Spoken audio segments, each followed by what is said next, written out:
como eu estava dizendo, além de os fariseus hipócritas, dissimulados, falsos, fingidos, né?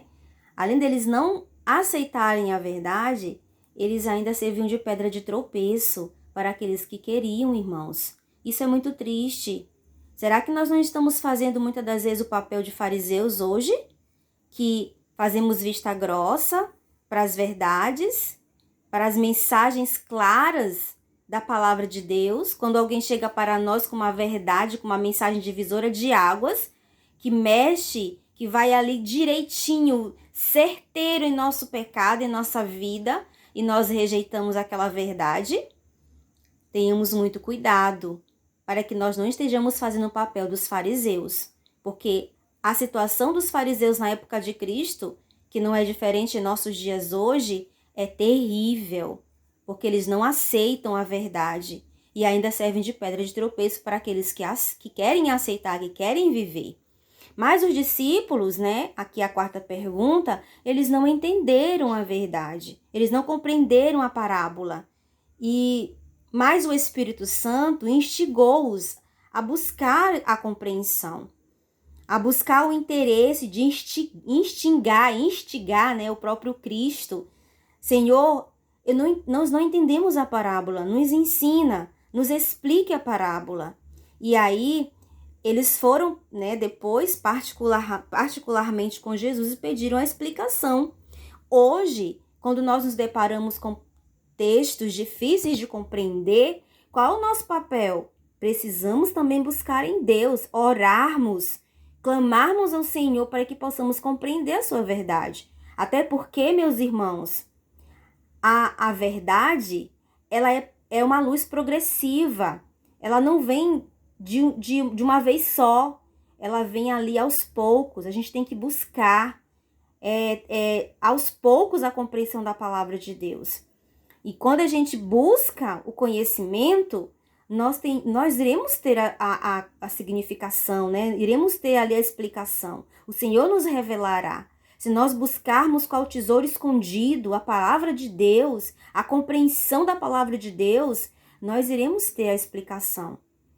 É só orar, é buscar, é cavar, é examinar. Não é algo ali superficial. É cavar fundo realmente qual tesouro escondido. Dessa maneira o Senhor nos revelará, nos iluminará o entendimento. Amém?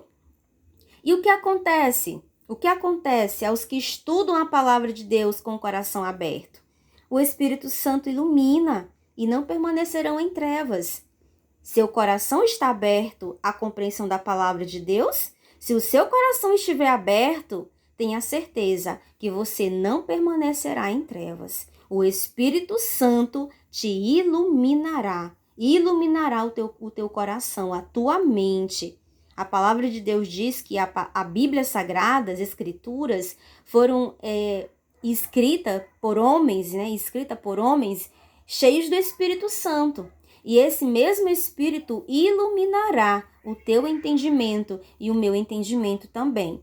Todavia, precisamos nos aproximar do Senhor e da sua palavra com o coração aberto, disposto a aprender, disposto verdadeiramente a abrir mão, a renunciar de coisas em nossa vida que não agradam ao Senhor. Sexta pergunta. Eis que o semeador saiu a semear. O que significa esta expressão, espiritualmente falando? Eis que o semeador saiu a semear. Significa que assim como o semeador saiu a semear, saiu também Cristo, o semeador celeste, a semear.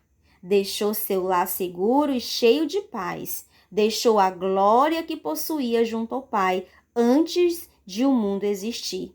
E veio semear a palavra no coração do homem, no coração de cada um dos seus filhos e de suas filhas. Mas ele encontrou 4 tipos de terra, 4 tipos de solo. Que tipo de solo é o teu coração? Mais uma vez te pergunto. O teu coração é o coração entre os espinhos, à beira do caminho, entre pedras, ou é terra boa?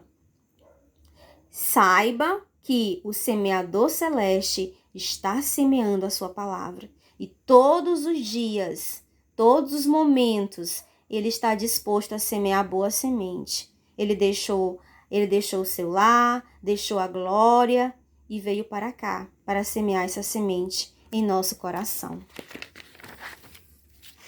7ª pergunta. E aos servos de Cristo hoje, é também feito um convite? Com certeza. E que convite é feito? Igualmente, seus servos precisam sair para semear. Velhas relações precisam ser cortadas. Planos de vida abandonados. Esperanças terreais renunciadas. Com trabalho e lágrimas, na solidão e por sacrifício, deve a semente ser lançada. Muitas das vezes a gente sacrifica, a gente renuncia, não é verdade? A abnegação, o sacrifício, a renúncia é necessária para que a boa semente seja também lançada pelos servos do Senhor. O convite para nós hoje é o mesmo. Precisamos lançar a boa semente do Evangelho. Existem muitas pessoas que estão sedentas do verdadeiro Evangelho, do Evangelho eterno, de Apocalipse capítulo 14, 6 em diante. E esse convite é feito para mim, para você que está me ouvindo. Mesmo você que não tem o conhecimento da verdade como deveria, ou quem sabe eu, mas nos é feito o convite a buscarmos esse conhecimento e a também semear a boa semente da palavra de Deus. O semeador semeia a palavra. E que semente é esta? A palavra de Deus é a semente. Não tenhamos dúvida quanto a isso. As Escrituras Sagradas, ela é a boa semente do Evangelho. Mas precisamos conhecer essa semente. Precisamos nos familiarizar com essa semente, para que possamos também sermos os semeadores dessa semente. Assim como Jesus fez, precisamos também seguir o exemplo de Cristo. O semeador semeia a palavra, e essa palavra, e essa semente é a palavra de Deus. Lâmpada para os meus pés é a tua palavra, e luz para os meus caminhos. Escondi as tuas palavras no meu coração, para não pecar contra ti, diz o salmista Davi. Amém? Os mestres de Israel disseminavam a semente da palavra de Deus?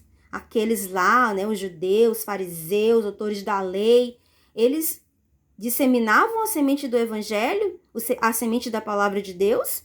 O que diz a pena inspirada? Os mestres de Israel não disseminavam a semente da palavra de Deus. Eles se firmavam sobre tradições, teorias humanas e especulações. Seus ensinos não tinham poder para refrigerar a alma. Isso é triste, meus irmãos. A história do passado, ela tem se repetido hoje. Infelizmente, os mestres de Israel, que deveriam ser os primeiros a dar o exemplo aos outros, eles não fazem isso. São os primeiros a rejeitarem essa semente. São os primeiros a rejeitarem o semeador dessa semente. E em que eles se fundamentam?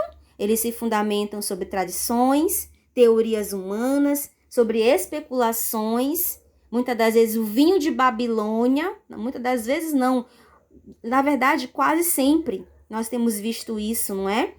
O vinho de Babilônia tem sido, infelizmente, disseminado entre o povo de Deus. E os ensinos desses doutores, desses mestres de Israel, segundo o que está escrito, não são minhas palavras. Essa verdade, entre aspas, que eles disseminam, esses ensinos, não tem poder nenhum para refrigerar a alma. Não salva, não liberta, não transforma. É uma mensagem barata que não requer renúncia e nem sacrifício. E isso é muito triste. Qual era o tema das pregações e ensinamentos de Cristo? O tema das pregações e ensinamentos de Cristo era a palavra de Deus. Respondia a interlocutores com um simples está escrito. Que diz a Escritura? Como leis? Esse era o ensinamento de Cristo Jesus. Esses eram os temas das pregações de Cristo. O tema das pregações de Cristo, desses ensinamentos de Cristo, era a palavra de Deus. Ele sempre respondia, né? O que está escrito? O que diz a Escritura? Como você lê? Então, todo o ensinamento de Jesus Cristo, e que deve ser também o meu e o teu, tem que estar ali fundamentado no está escrito, no assim diz o Senhor, não é o assim diz o filósofo, não é assim diz o mestre, não é assim diz o doutor, mas é o assim diz o Senhor, é o assim diz a palavra de Deus. Os nossos ensinamentos, meus irmãos, devem estar fundamentados no está escrito. Os servos de Cristo devem fazer a mesma obra hoje. Não tem que ser o nosso eu acho, a nossa opinião, mas a palavra de Deus. Enalteça a palavra de Deus, pregue a palavra viva, a sã doutrina, em nome de Cristo Jesus. Como a Bíblia deve ser apresentada? A Bíblia deve ser apresentada como a palavra do Deus infinito, como o termo de toda a polêmica e o fundamento de toda a fé. É a Bíblia. E ela tem que ser apresentada assim. Ela tem que ser apresentada como a palavra do Deus infinito, como o termo de toda a polêmica e o fundamento de toda a fé. Se ela não for apresentada dessa maneira, não tem como dar crédito a ela, né? E a Bíblia é isso mesmo, irmãos. A Bíblia é isso mesmo, é a palavra do Deus infinito. Ela põe termo às polêmicas, ela fundamenta a nossa fé, ela fundamenta a nossa palavra, a nossa fala. Se a nossa fala não está fundamentada na palavra de Deus, não dê crédito a essa fala. Precisa estar ali, alicerçada nas Escrituras Sagradas. Amém?